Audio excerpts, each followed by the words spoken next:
जाकी रही भावना जैसी, प्रभु मूर्ति देखी तिन तैसी। बहुत पहले लिखा गया और लोग इस बात को मानते भी हैं। हमारे देश में लाखों करोड़ों लोग रोज मंदिरों में जाते हैं और एक वर्ग ऐसा है जो कण कण में ईश्वर को देखता है, मंदिरों में ईश्वर को देखता है, हर जीव जंतु में ईश्वर को देखता है। वहीं एक बड़ा वर्ग ऐसा भी है जो नास्तिक कहा जाता है और ईश्वर जैसी किसी चीज़ की उपस्थिति को भी वो लगातार इनकार करता है। भगवान की बहुत सारी ऐसी कहानियाँ हैं, बहुत सारे ऐसे किस्से हैं जो सही घटनाएं हैं और समय के साथ साथ वो कहानियों में बदलते रहे हैं। ऐसी ही एक सच्ची घटना मैं आपको लेके आया हूँ अयोध्या की, और इस कहानी को आप अंत तक सुनिएगा। आपको निश्चित रूप से ये भरोसा और विश्वास हो जाएगा कि कण कण में ईश्वर है, और जो ईश्वर को बहुत नज़दीक से और शिद्दत से याद करता है, उनसे जुड़ जाता है, ईश्वर भी उनके सानिध्य में, उनके आसपास ही हमेशा मौजूद रहते हैं। दोस्तों नमस्कार, प्रखर आस्था देख रहे हैं आप। मैं हूं आपके साथ विमलेश शुक्ल। जो कहानी मैं आज सुनाने जा रहा हूं, ये अयोध्या के कनक भवन की है। कनक भवन में ठाकुर जी विराजमान थे और बहुत पुरानी कहानी है। उन दिनों विद्युतीकरण नहीं था, बिजली का आविष्कार नहीं हुआ था, तो दीपक जलाए जाते थे। मंदिर में सूर्योदय के साथ साथ सारी क्रियाएं शुरू होती थी, साफ सफाई, भोग प्रसाद, और रात को शाम होने के बाद शयन आरती करके ठाकुर जी को भी आसन दे दिया जाता था। उन्हें भी, उनके भी कपाट मंदिरों के बंद हो जाते थे और उसके बाद भगवान भी आराम करते थे। भक्तों की स्थिति ये थी कि ईश्वर को अपनी तरह ही महसूस करते थे। जिस तरह से मनुष्य अपनी गतिविधियां करता है, ठीक उसी तरह से भगवान को भी वो मानता था।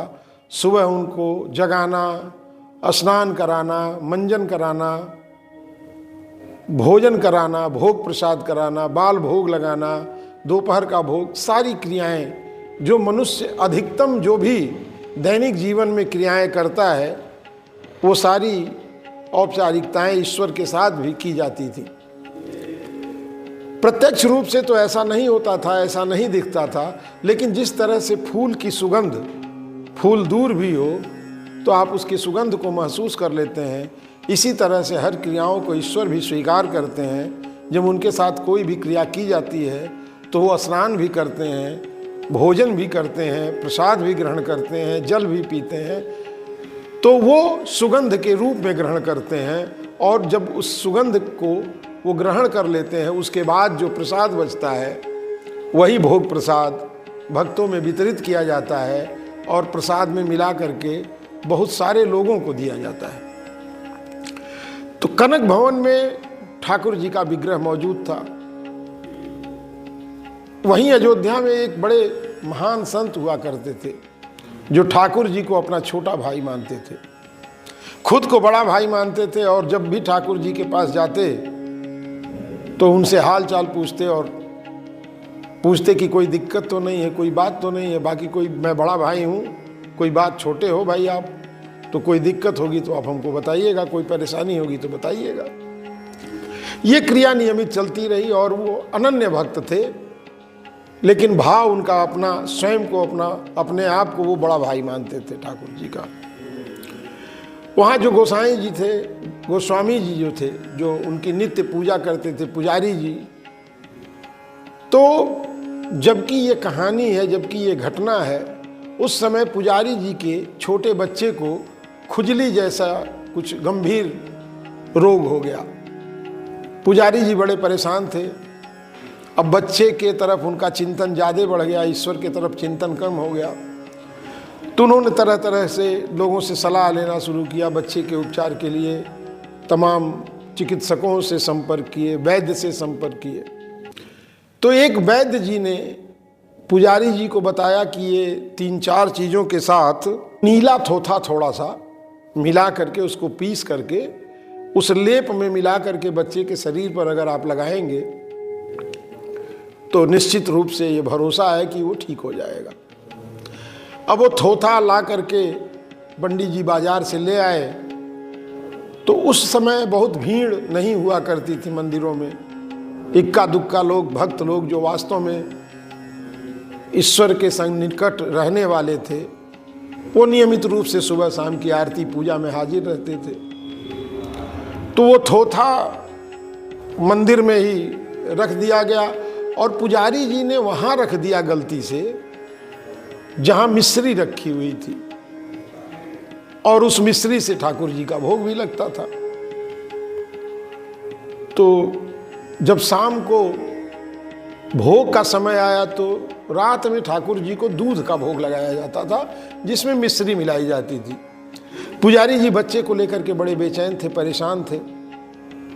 ध्यान नहीं रहा, अंधेरा हो गया, ठाकुर जी को भोग लगाना था मिश्री और दूध का। तो गिलास में उन्होंने दूध डाला और मिश्री की जगह थोथा डाल दिया। अब थोथा बड़ा जहरीला होता है, उससे शरीर में अगर उसको पी लिया जाए तो जहर फैल जाता है, शरीर काला हो जाता है, नीला हो जाता है। अब पुजारी जी ने भोग लगा दिया, मंदिर के कपाट बंद कर दिए। अब बिजली की इतनी कोई व्यवस्था तो थी नहीं, तो वो अपने आकर के कमरे में सो गए, बच्चे के उपचार की दवाएं लेकर चले गए। ठाकुर जी ने भोग लगाया, लग गया उनका भोग। जब भोग के 2-3 घंटे के बाद जो पंडित जी खुद को बड़ा भाई मानते थे ठाकुर जी का, रोज हाल चाल पूछते थे, परेशानियां पूछते थे, तो रात के 9-10 बजे अचानक उनको लगा कि कोई मेरे पास आकर के, कोई क्या, ठाकुर जी आकर के बता रहे हैं कि पुजारी ने मुझे जहर दे दिया, मैं बड़ा व्याकुल हूं, मेरे शरीर में जलन हो रही है, मैं बड़ा परेशान हूं। और पुजारी जी की नींद खुली, घबराए, उठ करके बैठ गए, परेशान हो गए। उन्होंने तुरंत 2-4 आसपास के लोगों को जगाया, जल्दी जल्दी ठंडाई तैयार करो, ठंडा दूध लाओ, शरबत लाओ और जल्दी चलो ठाकुर जी के यहाँ, कनक भवन पहुँचो। अब उनके आसपास के और जो साधु थे और लोग थे, सब लोग ठंडाई, दूध, मलाई सब लेकर के दौड़े गए। अब उससे कोई उपचार का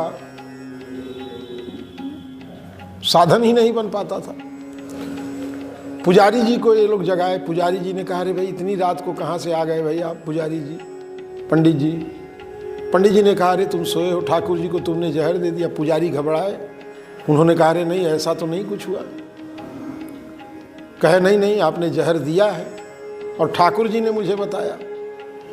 पुजारी जी घबराए हुए अंदर गए, कपाट खोला गया, प्रकाश किया गया, तो लोगों ने देखा कि ठाकुर जी का विग्रह जो है वो धीरे धीरे सांवला हो रहा है, काला होने वाला है। अब पंडित जी बड़े व्याकुल हुए, सब लोग परेशान कि इसका उपाय क्या किया जाए, इसका क्या हल निकाला जाए। अब कोई भी उपाय काम नहीं कर रहा था। तो पंडित जी जो स्वयं को ठाकुर का बड़ा भाई मानते थे, उन्होंने बड़े विनय पूर्वक निवेदन किया कि प्रभु अब इसका उपचार तो हमारे पास इसके अलावा नहीं कुछ समझ में आ रहा है, आप बताएं कि इसका उपचार क्या हो सकता है। लोगों ने कहा कि अब बहुत सारी भीड़ आ गई, लोग बहुत हजारों की संख्या में लोग पहुंच गए वहां, सब लोग परेशान। सब लोगों को पता चला ठाकुर जी का विग्रह सांवला हो गया, काला हो रहा है। बेचैनी सबकी बढ़ती गई, सब लोग अपना प्रार्थना करने लगे, निवेदन करने लगे कि कोई मार्ग मिले। तब पुजारी जी से ठाकुर जी ने कहा कि अगर ये बचा हुआ दूध कोई पी ले तो मैं ठीक हो जाऊंगा। और पुजारी जी बड़े भाई पंडित जी जो खुद को बड़ा भाई मानते थे, उन्होंने हलाहल वो विष का प्याला उठा लिया, पीने के लिए तैयार हो गए। तो ठाकुर जी ने कहा, नहीं ये तुम अकेले नहीं पियोगे, इसे 1.25 मन दूध मंगा करके उसी में डाल दो और वह जो पेय तैयार होगा वो जो भी भक्त चाहे वो ले सकता है। और देखो कौन कौन भक्त लेता है। पंडित जी बाहर निकले, सारी जनता वहाँ जुट चुकी थी, रात को 12-1 बज रहे थे। धीमा धीमा प्रकाश था, जो भी लालटेन था, मसाल थी उस समय, सारा कुछ वही था उपाय उजाले का। तो उन्होंने कहा कि कौन कौन ये प्रक्रिया है, वो जो विषैला दूध है उसे 1.25 मन दूध, तो खैर वहाँ जो लोग थे उन्होंने दूध का तुरंत प्रबंध किया, 1.25 मन दूध आ गया, उसमें मिलाया गया। और जब पंडित जी ने पूछा कि ये प्रसाद कौन कौन लेगा, तो शायद कोई हाथ नीचे नहीं था, दोनों हाथ उठा करके लोग प्रसाद लेने के लिए तैयार थे। और ये सनातन की एक अद्भुत घटना है, ईश्वर के प्रति अटूट विश्वास का ये प्रतीक है। ये एक ऐसा मील का पत्थर है जो बताता है कि सारे के सारे लोग आस्थावान थे और सारे लोगों ने दोनों हाथ ऊपर कर दिए।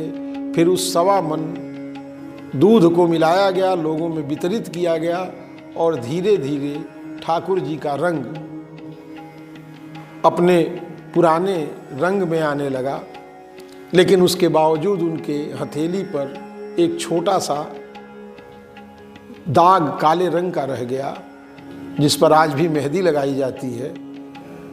तो ये है ठाकुर जी की कृपा। आज सारे लोग धार्मिक बन रहे हैं, धर्म के प्रति बहुत कुछ कह रहे हैं, लिख रहे हैं, पढ़ रहे हैं, सुन रहे हैं, बता रहे हैं। लेकिन असली परिभाषा जो धर्म की है उससे हम बहुत दूर होते जा रहे हैं। और अगर इस तरह की आस्था हो, इस तरह का विश्वास हो, तो कण कण में ईश्वर हैं, इस बात से इनकार नहीं किया जा सकता है। ये कहानी आपको कैसी लगी हमें कमेंट बॉक्स में बताइएगा। फिर किसी देव दर्शन या ऐसे ही किसी सत्य घटना के साथ फिर मेरी मुलाकात आपसे होगी। तब तक के लिए हमें अनुमति दें। नमस्कार।